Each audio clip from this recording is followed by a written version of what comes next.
بسم اللہ الرحمن الرحیم۔ بھائی کرام، آپ سب کیسے ہیں؟ آج ہم اصول شاشی کے سبق نمبر 151 کو پڑھیں گے، اور آج کے سبق کا عنوان ہے مصدر میں فی کا استعمال۔ آج کے ہمارے سبق کی عبارت ولو دخلت الکلمۃ سے شروع ہوتی ہے۔ آئیے سب سے پہلے عبارت پڑھ کے اس کا ترجمہ کرتے ہیں، اس کے بعد باقاعدہ سبق کی وضاحت کی طرف بڑھتے ہیں۔ مصنف علیہ رحمہ لکھتے ہیں ولو دخلت الکلمۃ فی الفعل تفید معنی الشرط، اور اگر کلمہ فی فعل میں داخل ہو تو یہ شرط کے معنی کا فائدہ دیتا ہے۔ قال محمد اذا قالت انت طالق فی دخولک الدار فهو بمعنى الشرط فلا يقع الطلاق قبل دخول الدار۔ امام محمد علیہ رحمہ نے فرمایا کہ جب کسی شخص نے اپنی زوجہ سے کہا کہ تجھے تیرے گھر کے اندر داخل ہونے کے وقت میں طلاق ہے، پس وہ اس شرط کے معنی میں ہوگا کہ اگر تو گھر میں داخل ہوگی تو تجھے طلاق ہے، تو یہ طلاق واقع نہیں ہوگی دخول دار سے پہلے۔ وَلَوْ قَالَ أَنْتِ طَالِقٌ فِي حَيْضَتِكِ ان كانت فی الحیض وقع الطلاق فی الحال وإلا يتعلق الطلاق بالحیض۔ اور اگر مرد نے یہ کہا کہ تجھے تیرے حیض میں طلاق ہے، اگر تو وہ حیض میں ہے تو طلاق فی الحال واقع ہو جائے گی، ورنہ پھر طلاق حیض کے ساتھ متعلق ہوگی، یعنی حیض کے آنے پر معلق ہوگی۔ وفی الجامع لو قال انت طالق فی مجیء یوم لم تطلق حتی یطلع الفجر، اور جامع کبیر میں ہے کہ اگر کسی شخص نے کہا کہ تجھے دن کے آنے میں طلاق ہے تو اس کو طلاق نہیں دی جائے گی یہاں تک کہ فجر طلوع ہو جائے۔ وَلَوْ قَالَ فِي مُضِيِّ يَوْمٍ ان كان ذلك في الليل وقع الطلاق عند غروب الشمس من الغد، اور اگر اس نے کہا تھا کہ دن کے جانے میں تجھے طلاق ہے، اگر تو یہ رات میں یہ واقعہ پیش آیا تو پھر طلاق غروب الشمس کے وقت آئندہ دن میں واقع ہوگی، لوجود الشرط، شرط کے پائے جانے کی وجہ سے۔ وَإِنْ كَانَ فِي الْيَوْمِ، اور اگر یہ واقعہ دن کے وقت پیش آیا تو طلق حين تجيء من الغد تلك الساعة، تو اس عورت کو طلاق دے دی جائے گی اس وقت کہ جب آئندہ دن سے یہی لمحے آئیں گے۔ وفي الزيادات لو قال انت طالق في مشيئة الله تعالى او في ارادة الله تعالى، اور زیادات میں یہ مسئلہ لکھا ہے کہ اگر کسی شخص نے اپنی زوجہ سے یہ کہا تجھے اللہ تعالیٰ کی مشیت میں یا اللہ تعالیٰ کے ارادے میں طلاق ہے، کان ذالک بمعنی الشرط حتی لا تطلق، تو یہ شرط کے معنی میں ہوگا اس کا یہ جملہ کہ جب اللہ چاہے گا تو تجھے طلاق ہے، یا جب اللہ ارادہ فرمائے گا تو تجھے طلاق ہے، تو پس نتیجہ یہ نکلے گا کہ اس کو طلاق واقع نہیں ہوگی، طلاق نہیں دی جائے گی۔ جی طلبہ کرام، یہ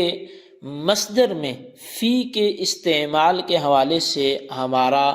عبارت اور اس کا ترجمہ ہوا۔ آئیے اس کے بعد ہم اسی پڑھی گئی عبارت کے حوالے سے توضیح و تشریح کی طرف بڑھتے ہیں۔ ولو دخلت الکلمۃ سے قبل مصنف نے زمان و مکان میں فی کے استعمال کی صورتیں بیان کی ہیں، اب فعل میں فی کے استعمال کو بیان کر رہے ہیں۔ الفعل پر جو الف لام ہے یہ عہد کا ہے، جس سے مراد فعل لغوی ہے، یعنی کہ مصدر ہے، نہ کہ فعل کا اصطلاحی معنی یہاں مراد ہے۔ اصطلاحی معنی مراد نہیں ہے بلکہ فعل لغوی مراد ہے، چونکہ حروف جارہ فعل پہ داخلی نہیں ہوتے، یعنی جو اصطلاحی فعل ہے اس پر تو حروف جارہ داخل ہی نہیں ہوتے، تو لہذا یہ تو حروف جارہ کی بحث ہے۔ لہذا جب فی مصدر پر داخل ہوگا تو شرط کا معنی دے گا۔ اس کی وجہ یہ ہے کہ مصدر ظرف نہیں بن سکتا، اس لیے کہ ظرف مظروف کے لیے محل ہوتا ہے، اور محل کا دونوں زمانوں میں باقی رہنا ضروری ہے، جبکہ مصدر عرض ہے اور عرض دو زمانوں میں باقی نہیں رہ سکتا، لہذا مجازن فی ظرفیت والے معنی سے شرطیت والے معنی کی طرف منتقل ہو گیا۔ اب ظرفیت اور شرطیت یہ دو الگ الگ معنی ہیں، تو ان میں مناسبت کیا ہے؟ تو جس طرح ظرف اور مظروف ملے ہوتے ہیں، اسی طرح شرط اور مشروط بھی ملے ہوتے ہیں۔ اب شرط کے متحقق ہونے کی مثالیں مصنف علیہ رحمہ نے امام محمد کے حوالے سے بیان فرمائی۔ امام محمد علیہ رحمہ نے فرمایا کہ جب شوہر نے اپنی بیوی سے کہا انتی طالق فی دخولک الدار، کہ تجھے طلاق ہے تیرے گھر کے اندر داخل ہونے میں، اس مثال میں فی مصدر پر داخل ہے، یعنی فی دخولی کی میں دخول مصدر ہے، فی اس پر داخل ہے، لہٰذا شرط کے معنی کی وجہ سے معنی یہ بن گیا کہ اگر تو گھر میں داخل ہوئی تو تجھے طلاق ہے، تو شرط کے معنی کی وجہ سے بیوی کو طلاق اس وقت ہوگی کہ جب وہ گھر میں داخل ہوگی۔ اسی طرح دوسری مثال یہ ہے کہ اگر شوہر نے یوں کہا انتی طالق فی حیضتک، کہ تجھے تیرے حیض میں طلاق ہے،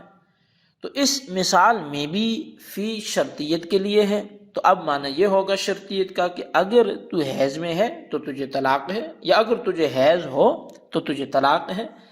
لہٰذا اگر عورت مذکورہ کلام کے وقت کہ جب مرد نے کہا انتی طالق فی حیضتک، اگر عورت اس کلام کے وقت حالت حیض میں تھی تو فی الحال طلاق واقع ہو جائے گی، اور حالت حیض میں اگر نہیں تھی تو جب حیض آئے گا تو اسی وقت طلاق واقع ہو جائے گی۔ اسی طرح تیسری مثال یہ ہے کہ اگر شوہر نے یوں کہا انتی طالق فی مجیء یوم، کہ تجھے دن کے آنے میں طلاق ہے، اس مثال میں بھی فی شرطیت کے معنی میں ہے، یعنی اس کا مطلب یہ ہوا کہ اگر دن آیا تو تجھے طلاق ہے، لہٰذا بیوی پر یوم شرعی طلوع، یعنی کہ جیسے یوم شرعی طلوع ہوگا تو یوم شرعی کب طلوع ہوگا؟ طلوع صبح صادق کے وقت طلاق واقع ہو جائے گی،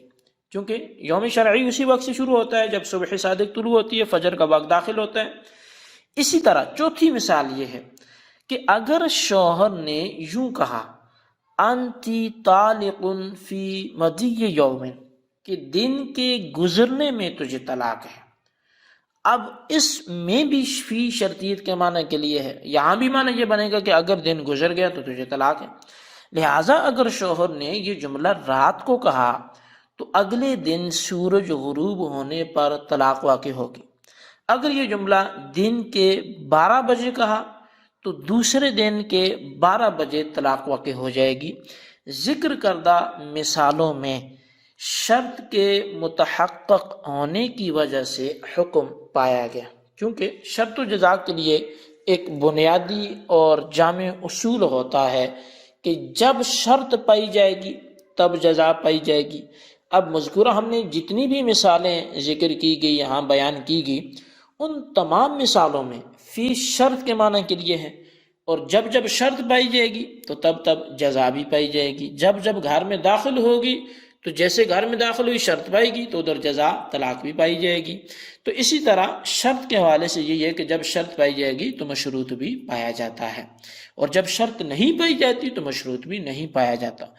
اب شرط کے متحقق نہ ہونے کی مثالیں اگر دیکھیں تو امام محمد نے زیادات میں اس کی ایک مثال یہ دی ہے کہ اگر شوہر نے کہا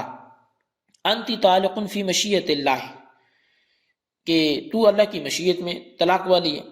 اب اس مثال میں فی شرط کے معنی میں ہے، اس لیے کہ مصدر پر داخل ہے، شرط اللہ تعالیٰ کی مشیت ہے جس کے بندے کو علم ہی نہیں ہے، لہذا شرط کے نہ پائے جانے کی وجہ سے طلاق واقع نہیں ہوگی۔ دوسری مثال یہ کہ اگر یوں کہا انتی طالق فی ارادت اللہ، تو یہاں بھی شرط کے نہ پائے جانے کی وجہ سے طلاق واقع نہ ہوگی، کیونکہ بندے کو اللہ تعالیٰ کے ارادے کے علم ہی نہیں ہے۔ تو جب پتہ ہی نہیں کہ اللہ تعالیٰ کا ارادہ کیا ہے، مشیت کیا ہے، شرط پائے گی نہیں پائے گی، تو طلاق بھی واقع نہیں ہوگی۔ تو یہ طلبہ کرام ہمارا آج کا سبق تھا، اور آج کے سبق میں ہم نے جب مصدر پر فعل پر فی داخل ہو تو اس کا استعمال پڑھا۔ آج کے سبق کو خلاصتاً اپنے رجسٹر پر نوٹ کریں، بالخصوص ان سوالات کے جوابات دیں۔ سوال نمبر 1 یہ ہے کہ ظرفیت و شرطیت میں مناسبت کیا ہے، بیان کریں۔ اور سوال نمبر 2 یہ ہے کہ شرط کے متحقق نہ ہونے کی کوئی ایک مثال تحریر کریں۔ اللہ تبارک و تعالیٰ سے دعا ہے جو کچھ ہم نے پڑھا سنا اسے یاد رکھنے کی توفیق نصیب فرمائے، آمین بجاہ النبی الامین صلی اللہ علیہ وسلم۔